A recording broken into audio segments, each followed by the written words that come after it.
Hello అందరికీ ఈరోజు నేను కుక్కర్లో లంచ్ బాక్స్ రెసిపీని చూపించబోతున్నాను మీకు.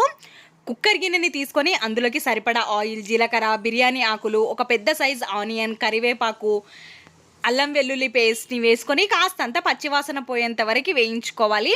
పసుపు, కారం, ఉప్పుని వేసుకొని కాస్తంత మిక్స్ అయ్యే వరకు కలుపుకొని టమాటో, క్యారెట్, పొటాటోని కుక్కర్లోకి వేసేసి క్లైమేట్ చేంజ్ అయ్యి పిల్లలకి జలుబు చేయడం వల్ల టేస్టీగా తినాలనిపిస్తూ ఉంటుంది కదా.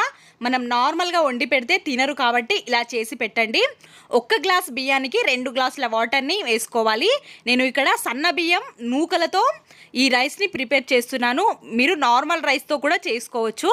బియ్యాన్ని 2 సార్లు కడుక్కొని ఇంకా కుక్కర్లోకి యాడ్ చేసేసుకోవడమే. ఇందులోకి కాస్తంత వాటర్ మరుగుతున్నప్పుడు ధనియా పౌడర్ని పైనుంచి యాడ్ చేశారంటే చాలా టేస్టీగా ఉంటుంది. కుక్కర్ మూత పెట్టి 3 విజిల్స్లో మనకి అన్నం అనేది ప్రిపేర్ అయిపోతుంది. అలాగే వీడియో నచ్చితే ప్లీజ్